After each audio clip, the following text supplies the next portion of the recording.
सर्वांना नमस्कार. प्रेमासाठी काही पण या कथेचे आधीचे 19 भाग आपण आधीच आपल्या यूट्यूब चॅनलवर अपलोड केलेले आहेत. तो कृपया ते सर्वांनी आधी पाहावे, अन्यथा कथा समजण्यास आपल्याला अडचण येईल. मागील भागात अमृताची ही पहिलीच वेळ होती विमानानं प्रवास करायची. तिला तिचा सीट बेल्ट लावता येईना आणि ते विशालनं पाहिलं. तसा विशाल तिचा बेल्ट लावण्यासाठी तिच्या अंगावर झुकला. त्याच्या खांद्याचा तिच्या छातीला स्पर्श झाला.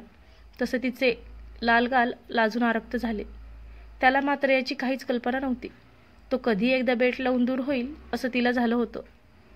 तिच्या छातीत आता धडधडायला लागलं होतं आणि मग त्याचं बेल्ट लावून झालं आणि तिने सुटकेचा निश्वास सोडला. आता विमानानं एकदाचं उड्डाण केलं आणि अमृताने घाबरून विशालचा हात घट्ट पकडला. तसं त्याने तिच्या चेहऱ्याकडे पाहिलं. त्याला ती घाबरलेली गोंधळलेली दिसली. तसं त्याने तिच्या हातावर हलकंच थोपटलं आणि म्हणाला, काही नाही होत. एकदा विमान आकाशात झेपावलं की तुला बरं वाटेल. आणि तिनं डोळे उघडले. विमान स्थिर झालं होतं आणि तिला आता बरं वाटलं. वरून खाली बघताना तिला मज्जा येत होती आणि थोड्याच वेळाने ती त्याच्या खांद्यावर डोकं ठेवून शांत झोपी गेली हक्काने. आणि तो तिलाच एकटक निहाळत होता. आता तिला थंडी वाजत होती आणि त्यानं एकच चादर दोघांभोवती गुंडाळून घेतली आणि दोघेही एकमेकांच्या कुशीत झोपले होते. जेव्हा तिला जाग आली तेव्हा ते एकमेकांच्या खूप जवळ होते. दोघेही लाजून एकमेकांपासून दूर झाले आणि आता अमृता मुद्दाम कुणालचा चेहरा आठवण्याचा प्रयत्न करत होती. अमृताला मात्र राहून राहून तोच प्रसंग आठवत होता जेव्हा ते दोघे एकमेकांच्या मिठीत होते एकाच शॉलमध्ये. हे काय होतंय मला कुणालऐवजी विशालच का सारखा डोळ्यांसमोर येतोय असं ती स्वतःलाच म्हणाली. आता एकदाचं विमान फ्रान्स एअरपोर्टला उतरलं. सगळे विमानातून उतरले. फ्रान्समधल्या त्या क्लायंटनं आधीच तिघांची राहण्याची सगळी सोय केली. एक छान घर त्यांना अवेलेबल करून दिलतं. सगळे फ्रेश झाले. कुणालने अमृताला आधीच मेसेज करून ठेवला होता तो त्यांच्यानंतरच्या फ्लाईटने येणार आहे. तेव्हा दोघेही तिथूनच त्याने ठरलेल्या ठिकाणी जाऊ आणि तिकडे सेटल होऊ हे फक्त अमृता आणि आदित्यला माहिती होतं. पण अजून त्या दोघांनी विशालला यातलं काहीच सांगितलं नव्हतं. आता सगळ्यांनी जेवण केलं आणि आराम करण्यासाठी आपापल्या रूममध्ये निघून गेले.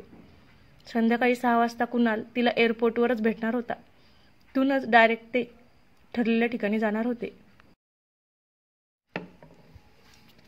आता 5 वाजता विशाल त्याच्या रूममधून बाहेर आला. आदित्य आणि अमृता, आपण बाहेर फिरायला जाऊयात का असं त्याने विचारलं. पण आदित्यनं त्याला सांगितलं त्या दोघांचा आधीच बाहेर जाण्याचा प्लॅन ठरला आहे. त्यामुळे विशालनं काहीच न बोलता तो तसाच एकटाच फिरायला निघून गेला. आता अमृता आणि आदित्य पुन्हा त्याच एअरपोर्टला आले. त्यानं अमृताला तिथं सोडलं आणि म्हणाला, तू मला कुणालचा पत्ता सेंड कर. तो आला की मग तुझा आणि माझा कायमचा संबंध संपला. पण हे बोलताना त्याला खूप अस्वस्थ वाटत होतं आणि तीही कसनुसं हसत उदास चेहरा करून म्हणाली, हो. मग त्यानं तिच्यासमोर हात केला आणि म्हणाला, देतेस ना? हा काय? ती तिच्या तंद्रीतून बाहेर येत म्हणाली, अगं हे मंगळसूत्र. आता आपल्याला नवरा बायको असण्याचं नाटक करण्याची काही गरज नाही. मग हे कशाला? अगं म्हणजेच लग्नाची निशाणी तरी आता कशाला हवी? आता मात्र तिच्या काळजात चर झालं. नवरा असताना कसं काढायचं मंगळसूत्र? तिला आईचे शब्द आठवले, म्हणजेच तिच्या सासूबाईचे, अंबिका देवीचे. काय करू? ती पेचात सापडली आणि म्हणाली, आदित्य राहू दे. अरे कुणाल आला की तोच काढेल, कारण तो येईपर्यंत हेच माझं रक्षण करणार ना. आणि तो म्हणाला, कुणाल आला आणि तुला घेऊन गेला की मला नक्की मेसेज करून सांग. आणि थँक्यू हा, तुझी खूप मदत झाली बरं का मला. कुणाल आल्यावर मला नक्की कॉल कर हा, नाहीतर त्याला भेटून आम्हाला विसरून जाशील. ओके चल मी निघतो असं म्हणून तो तिथून निघून गेला. खरं तर त्यानं अमृतसंग तिथं थांबायला पाहिजे होतं, जोपर्यंत तिथं कुणाल येत नाही तोपर्यंत. पण कुणालनं तिला आधीच सांगितलं होतं, हे सगळं सिक्रेट ठेव. आपण दोघे फ्रान्समध्ये कायमचं शिफ्ट होणार आहोत. म्हणून आदित्य तिथून कोणताच विचार न करता डायरेक्ट निघून गेला.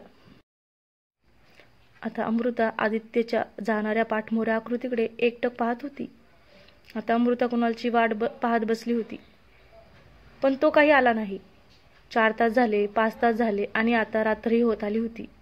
अमृता कुणालला फोन करून थकली होती आणि तिच्या मोबाईलची बॅटरी खूप डाऊन झाली. आता तर ती रडकुंडीलाच आली होती. आदित्यला फोन करायला सुद्धा त्याचा नवीन नंबर तिला माहीत नव्हता. इकडे आदित्य मात्र त्याच्या घरी जाऊन रिलॅक्स झाला होता आणि तो सगळं विसरूनही गेला. त्यानंतर तो एका बारमध्ये गेला. तिथे जाऊन खूप ड्रिंक करू लागला आणि रात्रीच्या 10 वाजता आदित्यला त्याच्या आईचा फोन आला. हॅलो. हां आदित्य बाळा, पोहोचलात का तुम्ही सगळे व्यवस्थित? हो आई, आम्ही सगळे व्यवस्थित पोहोचलो. अरे जरा अमृताला फोन देतोस का, मला बोलायचं आहे. आणि तसं त्याला अमृताची आठवण झाली. अरे बापरे, या मूर्ख मुलीने तर पोहोचलो म्हणून सुद्धा फोन केला नाही आणि अजून त्या नालायक कुणालचा पत्ता सुद्धा पाठवला नाही. आता हिला कॉन्टॅक्ट कसा करायचा आणि आता आईला काय सांगू? त्यानं वैतागूनच डोक्यावर हात मारून घेतला आणि तो आईला म्हणाला, आई ती झोपली आहे, खूप थकली होती अगं, उद्या बोलणं करून देतो तिचं तुझ्याशी. असं म्हणून त्यानं फोन कट केला आणि आता गडबडून त्यानं विशालला कॉल केला. त्याला सगळं सांगितलं. तसं विशाल आदित्यवर खूप चिडला. तुला आधीच माहीत आहे ना कुणाल कसा आहे, मग तरी विषयाची परीक्षा घ्यायची आहे का तुला? तो ओरडूनच चिडून म्हणाला. आता आदित्यला दारू चांगली चढलेली होती. तो नीट चालू पण शकत नव्हता आणि ड्रायव्हिंग तर सोडाच. मग विशाल पटकन गाडीची चावी घेऊन एअरपोर्टच्या दिशेने भरधाव वेगात निघाला. त्याच्या मनात नको नको ते विचार यायला लागले. त्याला आदित्यच्या या मूर्खपणावर खूप राग आला होता. त्याला न सांगता आदित्य इतका मोठा निर्णय कसा घेऊ शकतो, यामुळे त्याची अजूनच चिडचिड होत होती. आता विशालला पण त्याच्या आईचा कॉल आला. तिला आदित्यच्या आवाजावरच कळलं होतं त्यानं खूप जास्त ड्रिंक केली आहे. त्यामुळेच तिने विशालला कॉल केला. त्यानं कॉल उचलला. हॅलो आई, बोल. हा बाळा, सगळं नीट आहे ना तिकडं? म्हणजे तुम्ही सगळे नीट पोहोचलात ना?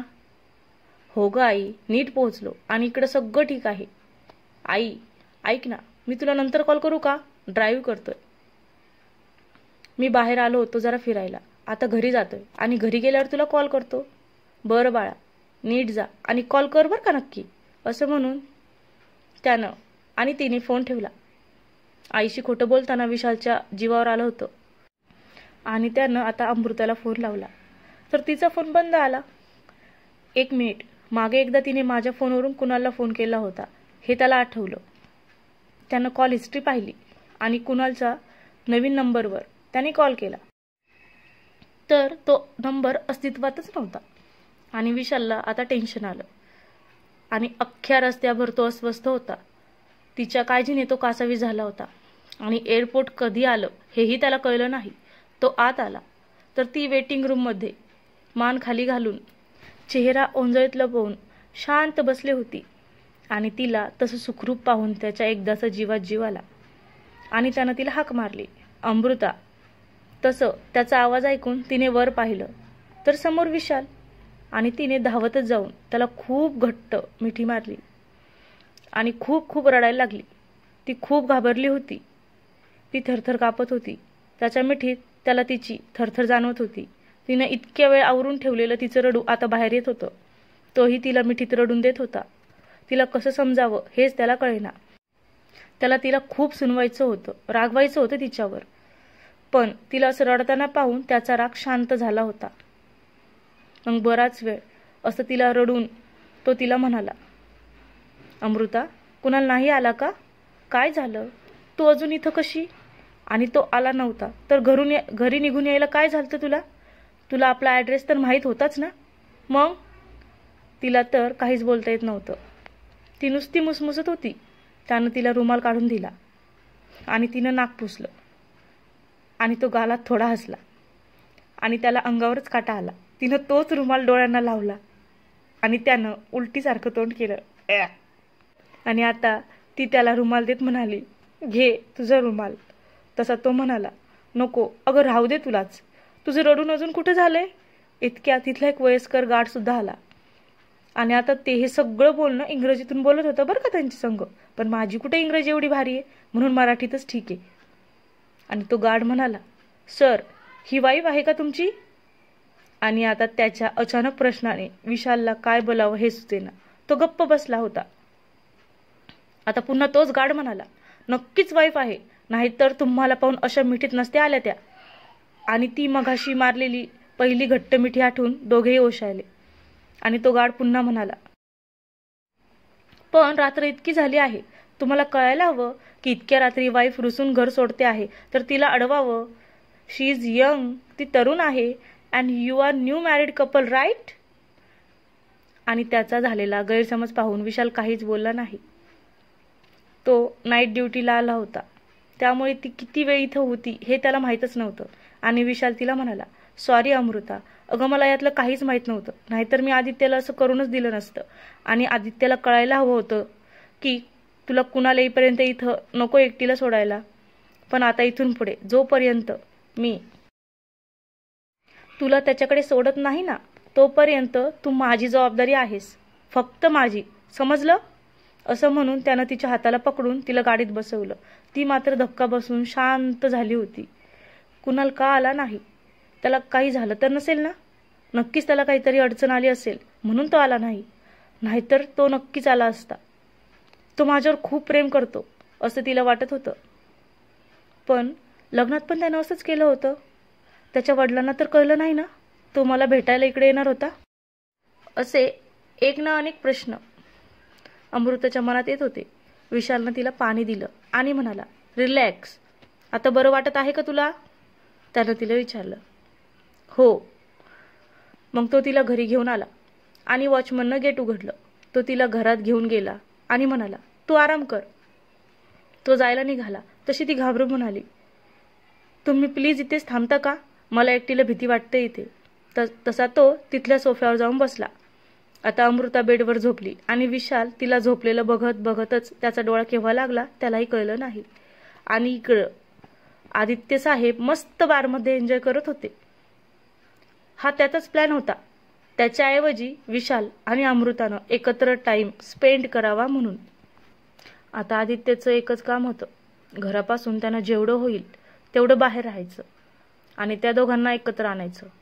त्यानं तर अमृता विशाल का मिलन हे धोरणच मनाशी पक्क केलं होतं. त्यानुसार तो वागत पण होता. आता आदित्यचा प्लॅन वर्क करतो की नाही पुढे पाहायला नक्की मज्जा येणार आहे. आता नेक्स्ट एपिसोडमध्ये पाहूयात आदित्य साहेब अजून काय काय कारनामे करून विशाल साहेबांची धाबे कशी दणाणून सोडतात. तर आजचा भाग कसा वाटला कमेंट करून नक्की सांगा. आणि हा कथा आवडत असेल तर चॅनलला सबस्क्राईब करा, लाईक करा आणि बेल आयकॉनला नक्की दाबा. प्लीज चॅनलला सबस्क्राईब करा, नुसते ऐकून जात नका जात जाऊ. धन्यवाद.